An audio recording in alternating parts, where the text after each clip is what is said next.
I don't know. I'd say I'm reasonable. Okay, that's completely unreasonable. I'm reasonable. I'm unreasonable. You have no idea just how reasonable I have been. Reasonable synonyms are sensible, rational, practical, fair, appropriate. Fitting, suitable, logical. All things I would definitely say describe me. Do they describe you? Welcome to I'm Reasonable with Zainab Johnson. I'm reasonable.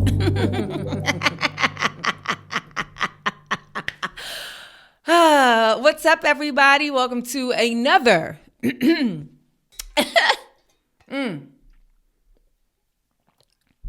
Welcome to it. There must be dust in my office because why is my throat feeling scratchy all of a sudden?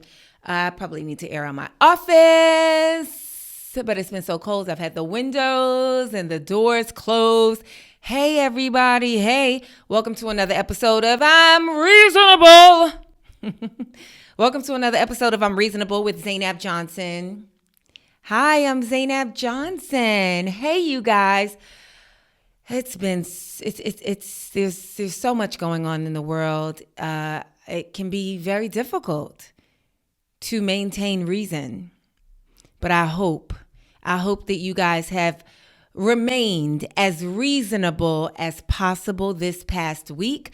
Thank you to everyone who tuned into I'm Reasonable Weekend Live, which is an accompaniment to this show where on the weekend I will go live and we can discuss something, further the conversation from the episode before, or things that come up in like the news or blogs or whatever that I don't quite get to in the actual midweek episode. And so it's just a nice accompaniment. And I go live, no pressure.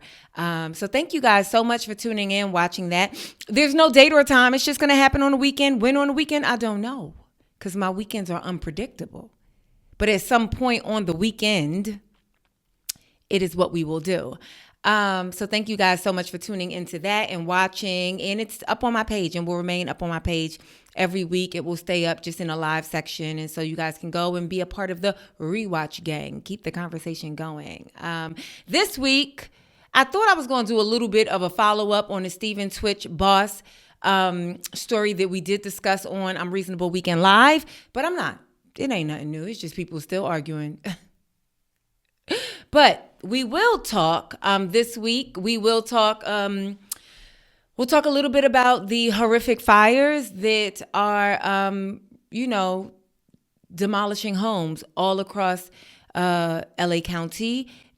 Did Diddy's house burn in the flames? We'll talk about it. What else are we talking about? Ooh, Mary's got a man. Does Mary J Blige have a new man? Let's hope, right? Let's freaking hope. Mary should have a man. Oh, Carrie Underwood. Carrie Underwood is performing at the inauguration, and some people love it and some people don't like it. Trump's Secretary of Defense, also something that people love and don't love. His Secretary of Defense Senate confirmation did not go down without a hitch, as they say. Speaking of houses, where does Kendrick Lamar live? I thought I was going to talk about this case where the young 13-year-old girl went missing last year, January 2024 in Detroit, and now her uncle lover is on trial for her death, her murder. I don't think I'm going to talk about it though, because it's so disgusting. I couldn't even get through it. All the clips I was trying to watch, and when they started reading those text messages, I couldn't get through it. So I don't think I could even talk about it, because this is a podcast where we try to be reasonable, and that's one of the most unreasonable. It's just too much. It's just too much for me. On Ask Z, we have a letter that addresses post-election get-together invites. Does who you voted for get you uninvited to the gathering? Let's talk about it on I'm Reasonable with me, Zainab Johnson. But before that, I got to let you guys know where I'm performing. Okay, this actual weekend, I will be in Washington, D.C. I'm performing Thursday through Saturday at the D.C. Comedy Loft in Washington, D.C. That's this Thursday, tomorrow. This Thursday, January 16th through Saturday, January 18th. I believe that the Friday early show is sold out. Saturday, as of right now, me recording this podcast, Friday and Saturday early shows are sold out, and the rest of those tickets are also moving very fast. So don't miss out if you're in the DC area or surrounding, or you just plan on being in DC because it's the weekend before the inauguration, and you do like both myself and whatever brings you to DC. Come to the show. Come to the show. I done had people at my shows with MAGA hats on, and I walk out on stage and I be like, oh my God, how is this going to go? And then they come up to me after the show and be like, you were the best comedian I ever seen in my life. And I be like, like in their face, I just be like, thank you so much. I'm glad you enjoyed it. But in my mind, I be like, this is wild. That's crazy. It's wild. So that is where I will be this weekend. Also, when I announce the New York date, April 4th, those tickets will go on sale this Friday. So if you are in New York City and you want to come see me April 4th at the City Winery, 7 p.m. April 4th, those tickets go on sale this Friday, okay? This Friday, those tickets go on sale. Don't miss me. They're going to sell out really fast. February 6th through the 8th, I will be in Pittsburgh, Pennsylvania at the Pittsburgh Improv. February 21st through the 23rd, I will be in Chicago, Illinois at the Zanies Chicago location. February 21st through the 23rd, one night only, March 8th, I will be in Tempe, Arizona, March 8th. Then April 11th and 12th, I will be in Toronto. We are not talking about Drake, talking about LeBron, and then we're not talking about that. But I will be in Toronto. April 11th and 12th at the Comedy Bar in Toronto. Those tickets are almost gone, I think, so get them. April 13th, I will be in Portland, Maine. As I said, April 4th, I'm going backwards. April 4th, I will be in New York City. May 2nd through the 4th, I will be in Arlington, Texas. That is May 2nd through the 4th, Arlington, Texas. Then June 19th through the 21st, Baltimore, Maryland. And December 5th through the 7th, Addison, Texas. Of course, more cities and dates will be added as we continue to truck on. The link to those tickets are in the details of this podcast. So just go ahead, and all you got to do is scroll down, click on the link, get you your tickets. While I have you, go ahead and hit that subscribe button. Give me a thumbs up, share this podcast, talk about it amongst your friends, families, coworkers, etc., etc. All right, what's up with Z? What's up with me? Nothing really. Nothing really. I'm navigating a personal issue with a friendship. And I find myself really loving a friendship. No. Really loving a person. But not quite enjoying the friendship. And it's causing me a bit of distress because there's a part of me that wants to maybe end the friendship, but I really love the person. I really love and care about the person. But I don't, and what I'm grappling with is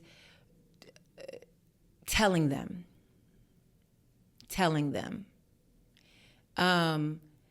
And I felt really bad because I realized it recently. I was like, I don't think they spark joy, and not to be cliche, but I don't think they spark joy for me. And I never really experienced that. I never really experienced like loving someone, really loving and care. I was about to say like maybe like at different points in my life, like some of my siblings, maybe one or two of my siblings, where it's like there's this deep, undeniable like and unconditional love, right? But I probably wouldn't choose to be their friend if they weren't like my sibling. Like I've had that at different points in my life, but I will say that I never am not I actually am always feeling joy in the anticipation of seeing them, and then it might go left. Then I'm reminded in person, like, ugh, why my sister be acting like this, or why my brother be lying like that? You know what I'm saying? Like stuff like that, right? But so it's a little bit different. Like this friend I really love and care about and have a vested interest in their success in life, like success all around. Like I want them to have the partnerships they want, the success in work that they want, I want them to have a whole and healthy life. You know, like all of those things. I have a vested interest in that, but I don't feel joy when it's time to see them or when they come around. I'm quite annoyed, actually, and baffled sometimes at their isms. And so, yeah, I don't know why I'm having a hard time with. I think maybe I have some guilt or maybe some fear. I'm not sure, but I know it became abundantly clear that I was like, ugh, I do not enjoy really being around you. And when I call you and talk to you, it's really because I'm just checking up on you, but not because I'm just so excited to have a conversation with you. Like it actually, even this is like, feels a little bit like yucky to me because I feel like I'm almost talking behind their back, you know? Anywho, that's what's up with Z. Whatever I do with it, I'll let you guys know. Okay, main topics.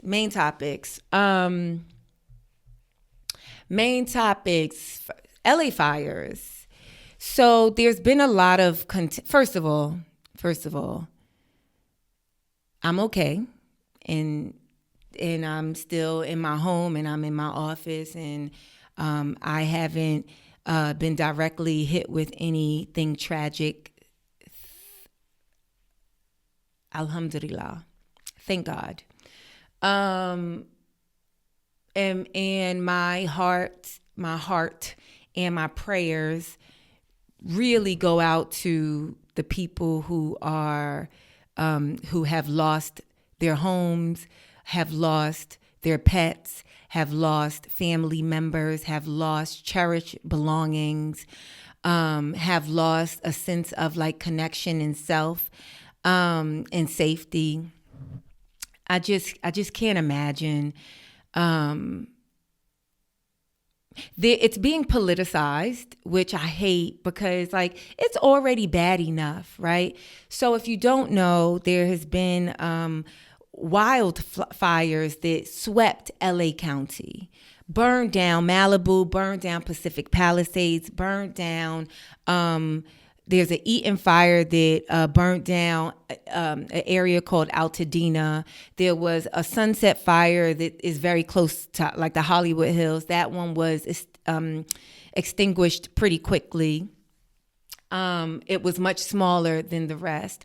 And if you don't know, Malibu and Pacific Palisades are really wealthy areas. Really, that's where a lot of just rich people in Los Angeles live, however they are rich, whether they are rich and celebrities or people you never heard of in your life. They're pretty affluent neighborhoods. And then Altadena, which is east, is sort of a mixed neighborhood. Still, the demographic is majority white, white non-Hispanic, but Altadena is home to a historically black neighborhood in LA County, a historically black neighborhood that was one of the first Black home ownership neighborhoods in LA County, in the United States, when a lot of Black people were denied housing opportunities because of redlining, meaning banks wouldn't give them loans, bank wouldn't allow them to purchase in certain areas, etc. Altadena was one of the places where Black families were allowed to establish some sort of attempt at generational wealth, right, by way of home ownership. And a lot of people are highlighting that area because they feel like a lot of the news coverage is going towards wealthy people by way of celebrities. And I think that is true, and that always happens. And I hate that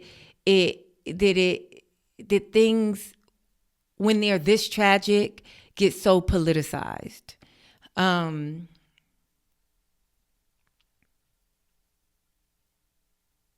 But as I've been saying the past couple of episodes, I feel like, two things can be true at the same time. Like, I think that it sucks for everybody. Whether your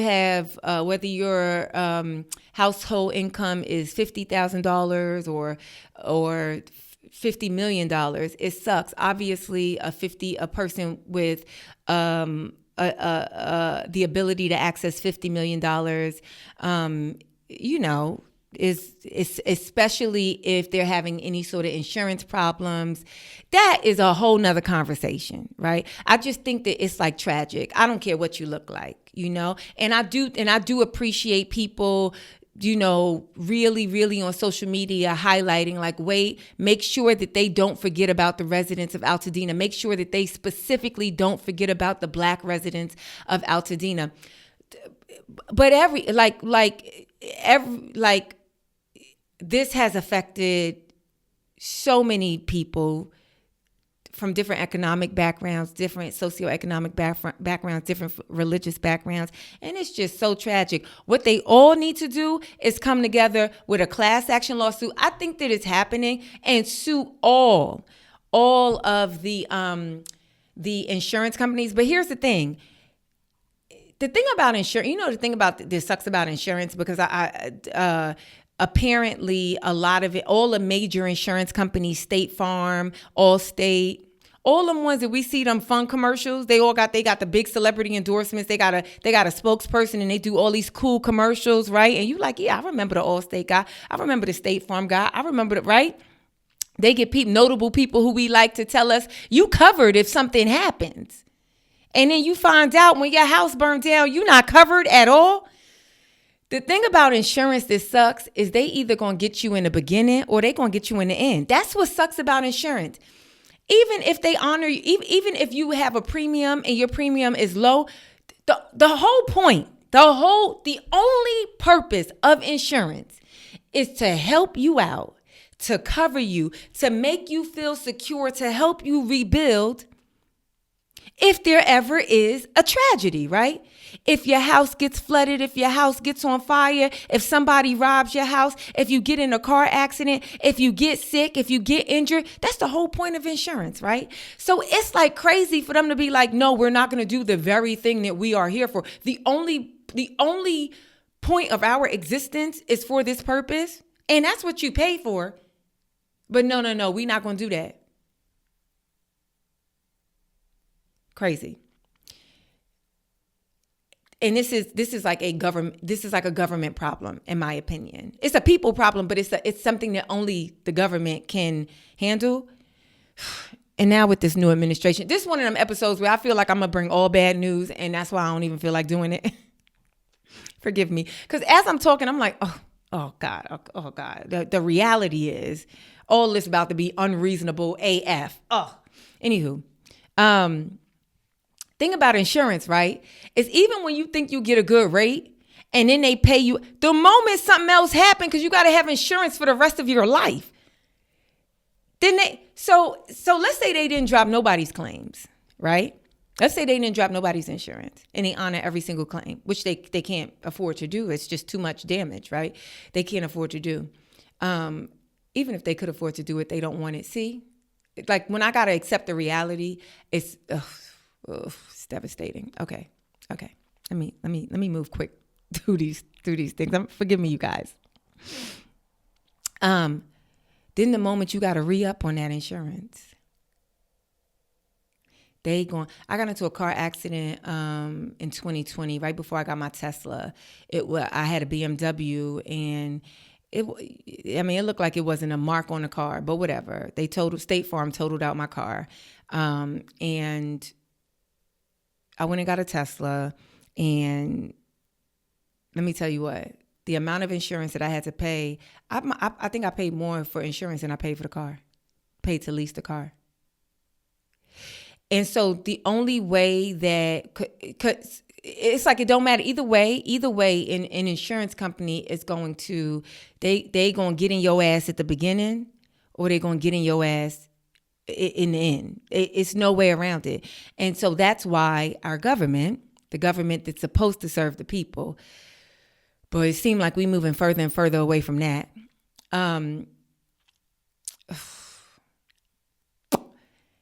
It has to do something to protect us.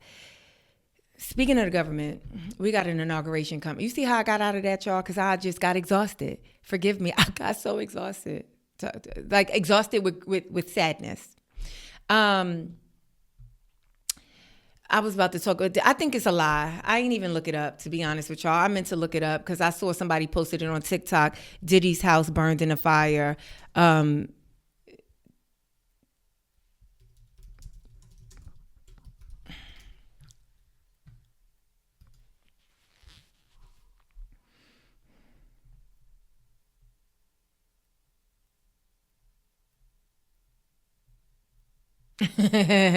According to News Nation, several high-profile people have suffered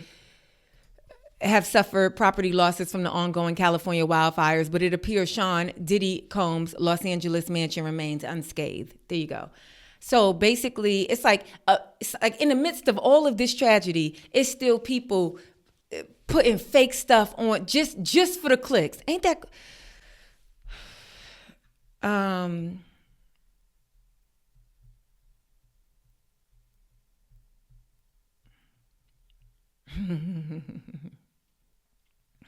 You know who got a lot of homes? And I don't know, somehow when I was looking up fires, I stumbled upon a story on theroot.com that showed us where Kendrick Lamar lives. Have you guys seen all the houses that Kendrick Lamar owns? So recently, Angela Johnson yesterday actually, Angela Johnson published a piece on theroot.com, and it's titled "Take a Peek Inside Kendrick Lamar's Home." And I was curious. It said homes, and I was like, yeah, where do Kendrick live? Like, I wonder if, anywho. So in May 2014, Kendrick Lamar purchased a $523,500,000 home in Eastville, California, which is like an hour outside of Los Angeles. I don't know where that is. I imagine it is south of Los Angeles, but I don't know. I have no idea. And that was in 2014, right? I guess I'm only going through this because I ain't realized Kendrick Lamar has so much money. And then in 2017, he purchased a $3 million home in Calabasas, California. And then in 2019, he purchased a $9.7 million home in Manhattan Beach. I'm like, go Kendrick. And then in 2022, he purchased a why? This is nobody's business, but we here. In 2022, he purchased a $16 million house. Now, in this article, it's not saying if he sold these houses and just kept getting more houses. I am believing, by the way that Angela Johnson wrote this, that these are all the homes he's accumulated over the years, right? In 2022, the $16 million home in Bel Air. And because I don't know, some about Kendrick, I just be imagining him just in his childhood home in Compton. For some reason, I don't know why. It's the music. I be like, he right over there by Tiffany Haddish. Tiffany Haddish did not grow up in Compton. She did grow up in Slauson. It's off of Slauson. I think that's what she says. Like South LA, but not Compton. And he also has a property in Brooklyn, a Brooklyn duplex it's really beautiful, but it doesn't say how much the Brooklyn duplex costs, but it probably costs a lot. And I was like, okay, Kendrick Lamar, you got money. You got money. It's a weird story to choose to tell when everybody else's house is on fire. Is basically no shade to Angela Johnson nor The Root. I really like them. I really like that site, but it just was interesting. It was like, wait, what? But I mean, what he got ain't got nothing to do with what other people lost, right? Mary's got a man. It's so good because, Mary J Blige always seems like a little bit guarded, like she always seemed like she don't want no problems, no trouble, get out my face. Like Mary J just seemed like,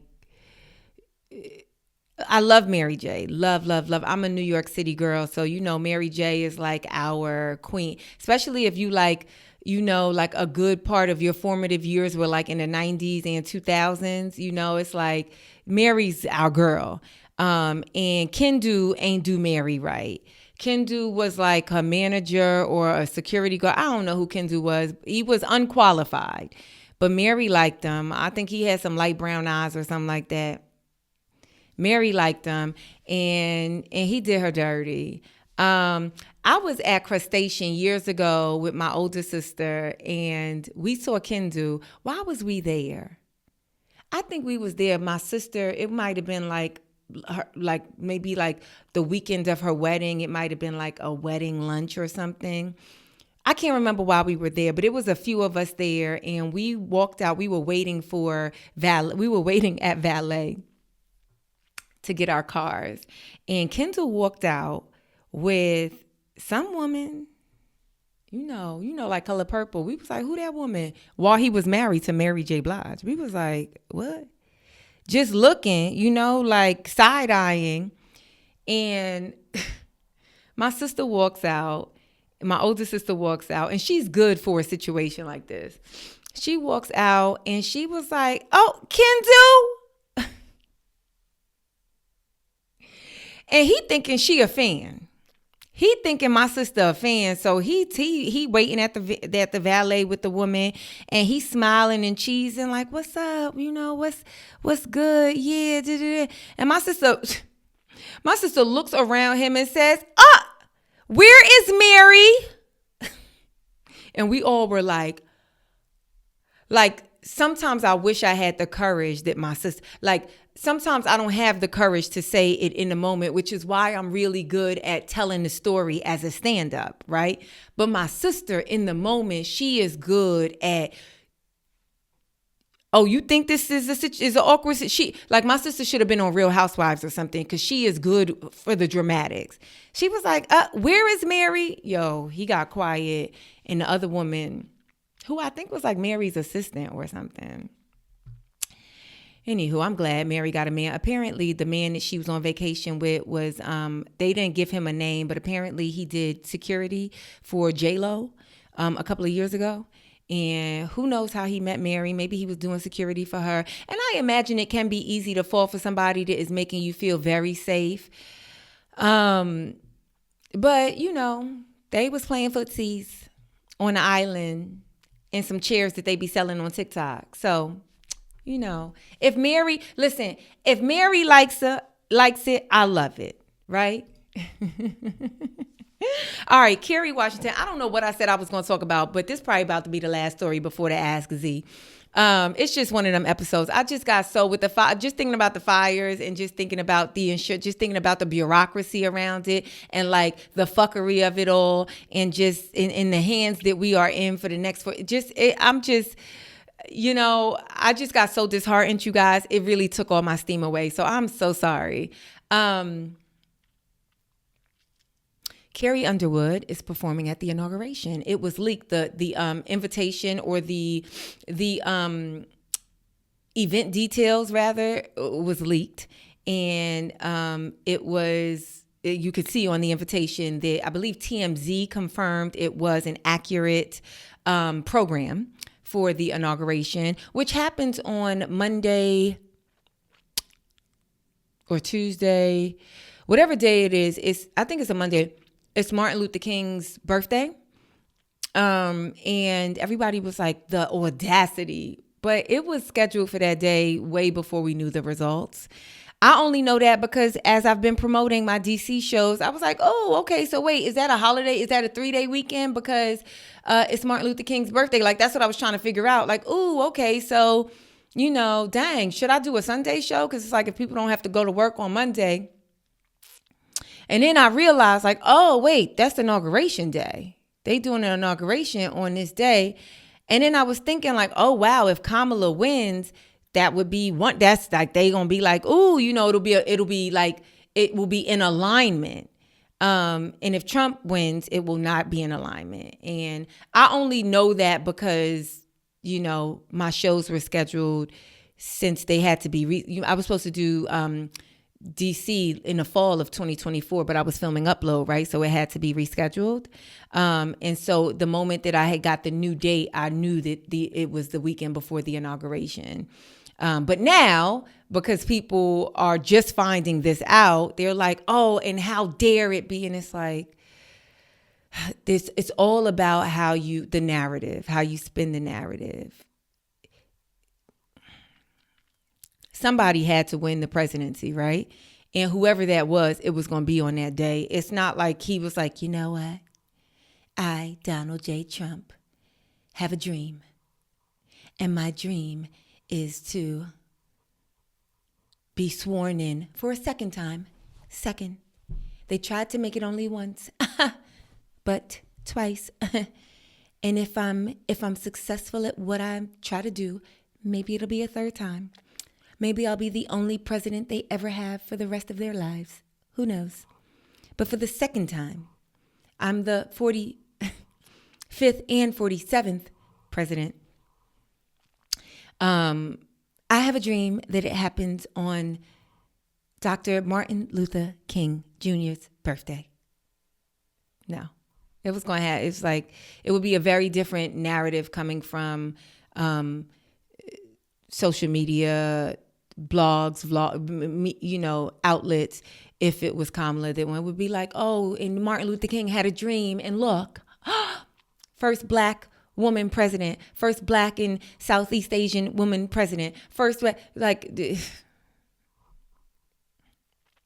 anywho, Carrie Underwood is performing at the inauguration, and some people are mad, and I don't know why, though. I don't know why they mad. I'm going to be honest with y'all. I got to be very honest. I don't know why they mad. He won the popular vote. So who's mad? Because most of y'all voted for him. So who's mad? Because I can guarantee the people who did not vote for him don't care about this at all. At all. Because the majority, the people who voted for him, the group responsible for majority for in a majority voting against him,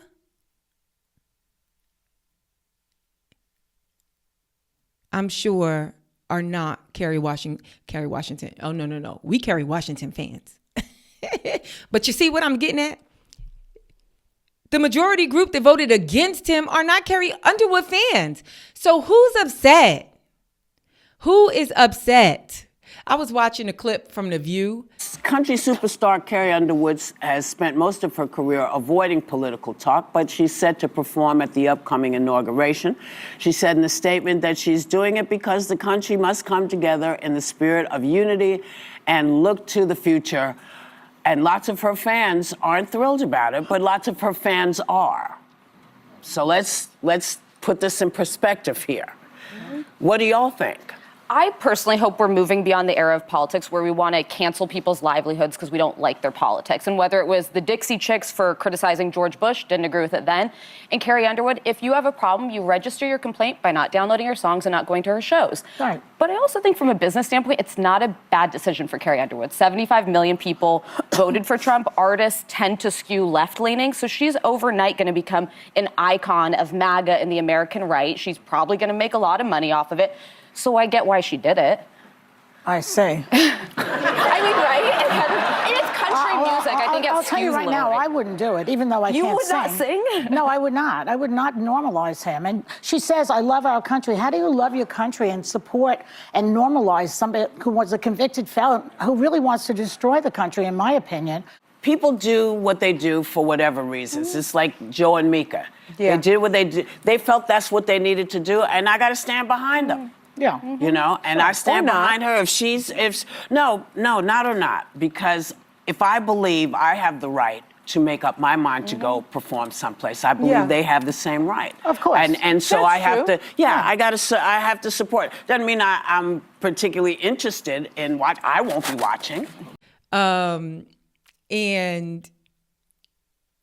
it actually, I don't watch The View. I don't ever watch The View. I don't know if I've ever watched an entire episode of The View, but I watched this clip of The View and it had me cracking up laughing because Joy Behar, she was like, and I liked what Whoopi said. It's like, and I agree with what Whoopi said. Like, I have to stand down, right? I have to give the person the freedom to support that and do with it because I'm going to do what I want to do.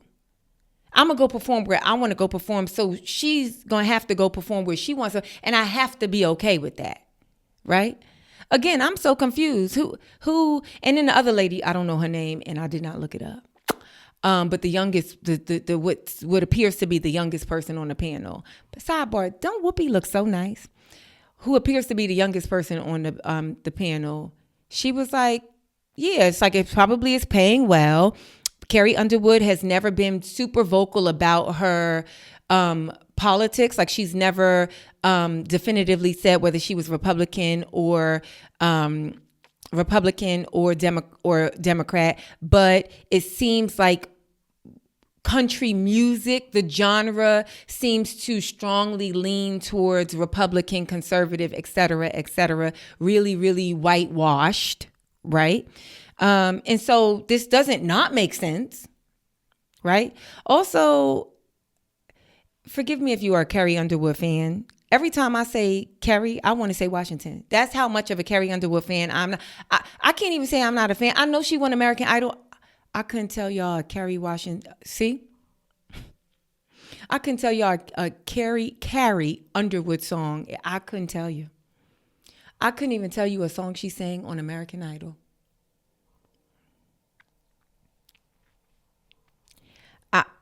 I like Keke Palmer. I'm sorry to this woman. That's why I'm confused at who is mad. Who is mad that she is performing at this inauguration? Whatever. Okay, I'm gonna get up out of here. Before I get up out of here, Ask Z. Let's see, where's my phone? I ain't talk about none of this stuff I said I was gonna talk about. But I'm going to do this Ask Z for you guys. Okay. Since we're talking a little bit about the inauguration and the election. Okay, so this week on Ask Z, this comes from, I'm going to just call him King. Hey, King. Okay, so, hey, the letter starts, hey, this morning after the election, a cousin that I'm very close to made it very clear that she was a Trumpkin. This was never known before. This has not come up before. And she was elated that he was reelected. I am gay. Her sister is a lesbian. She, he put she in all caps, is sometimes bisexual. Ain't that bisexual, period? Like, bisexual is that you can be, that you be with the same sex sometimes, right? She is sometimes bisexual. I've put distance between us since November 5th because this has made me so uncomfortable. Is it reasonable that I don't want to invite her to a party I'm having at my house because I feel like she voted for an administration that is against me, my relationship, and even herself being a sometimes bisexual? I'm a fair person, so I understand you do vote for yourself essentially, but I also would never use my vote to vote for oppression of anyone. I think that's like part of the conversation that they were having on The View, you know, like how could you, like, because Carrie Underwood said that like she believes in supporting our country. She believes in freedom of whatever. And Joy Behar was like, well, how could you say you believe in this if you are willing to perform at the inauguration of someone who is clearly not in support of these things, right? Not in support of women's rights, women, like just a lot of, not in support of gay marriage, not in support of LGBTQ rights, not in support of diversity, equity, and inclusion, not in support, right? How could you say that you are in support of the best part of this country when you are going to perform for someone who represents what people believe, what some believe are the worst parts of this country, right? And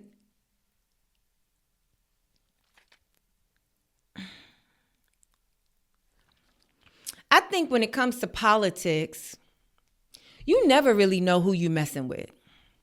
Because, yeah, there's some people who are really cavalier in expressing their opinion politically, right? They even like to do it because they like a bit of discourse. They like a bit of drama in their life. They like to argue. They like to be divisive. Right? There's people who proudly will promote their contrarian opinions and choices just to be that, you know, which is contrarian, right? But the reality is we get to vote privately. We get to vote privately, and how people appear in front of you does not guarantee that they are not voting against you privately, and vice versa, right? It's the same way. I think that I thought that if you feel politically one way, then how could you enjoy me? How could you enjoy my entertainment? Because a lot of my views are very clear through my entertainment, right? But I'm finding that not to be true. So,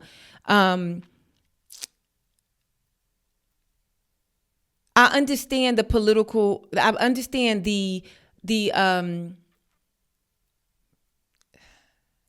difficult choice it is to be around people who you believe are casting a vote that directly negatively affects you. Totally understand that. And here's the thing. You ain't unreasonable because it's your house and it's your party. And you could do what you want with your house and your party. And so if your cousin is, right, because like I think people take politics and for some reason they make it different than other things in life, right? If your cousin was a drunk and you like she be drunk and she be messing up the party, and everybody would understand that, right? Everybody would be like, yeah, don't invite her to the party, especially if it's going to be alcohol there. Don't invite her to the party. So why is politics different?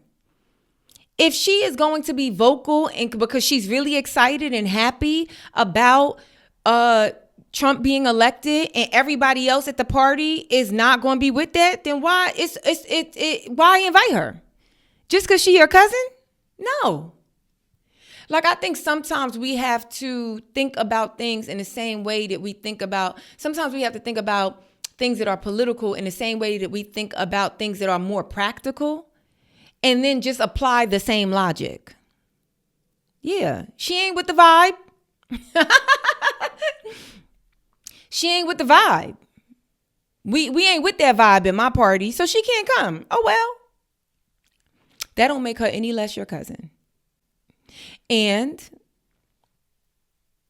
it just is what it is. It just is what it is. Now, I think sometimes we ask, you guys are asking me questions because you're like, it's almost like me, what's up with Z, right? It's like you kind of feel bad about, you want to do something very specific and you already know what you want to do and you feel a little bit bad about it. And I think we have to figure out why we feel bad about it. That's what I'm having a hard time with. I'm like, dang, why is this why do I feel so bad about possibly ending a relationship in the way that it exists? Did I don't believe brings me much joy.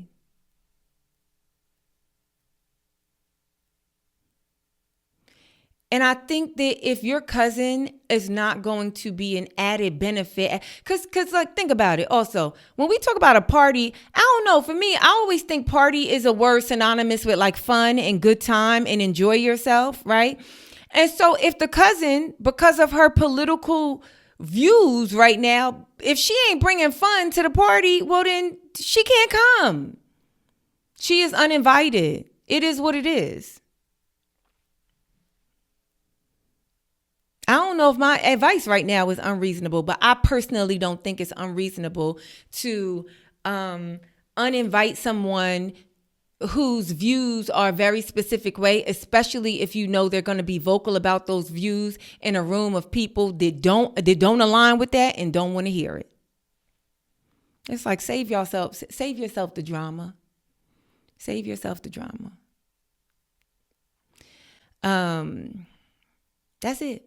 If you guys want to submit any Ask Z's, you guys can send them to ZainabComedyVIP at Gmail, ZainabComedyVIP at gmail.com. You can send the Ask Z's and I will include them in an episode. And I appreciate you guys looking for my advice on things. That's going to be it for this week's episode of I'm Reasonable. Thank you so much for tuning in. Make sure that you guys, if you are not in Los Angeles and you have the resources to donate, every little bit counts. I have been donating to GoFundMe's and charity organizations. I find myself giving directly to people, like directly to people, like people's stories. I find that I'm more comfortable with that versus giving to like a large organization like Red Cross or something like that. I'm like, I can't really see where that money is going to, but I'm going to give directly to this family who I know someone personally connected to them, but yeah, try to give if you can. And yeah, if you're outside of Los Angeles County, or even if you are like me, you're in LA County, but you haven't been affected, try to give, try to help out in some way. And yeah, keep the victims of the LA fires in your thoughts. And there's so much other tragedy happening in the world, right? Keep all the, all the people suffering in Haiti, all of the Palestinian people dying in Gaza, if your days are pretty reasonable at this point, then, just be mindful that there are people who are living through worst times of their lives right now. And so, if for no other reason, think about that. Think about you being in a fortunate situation, and that is reason to be as reasonable as possible. All right, you guys, I gotta go. I'll see you guys this weekend, though. Thank you so much for tuning in to I'm Reasonable. I'm Zainab Johnson. Stay reasonable. I'll talk to you guys soon. Bye.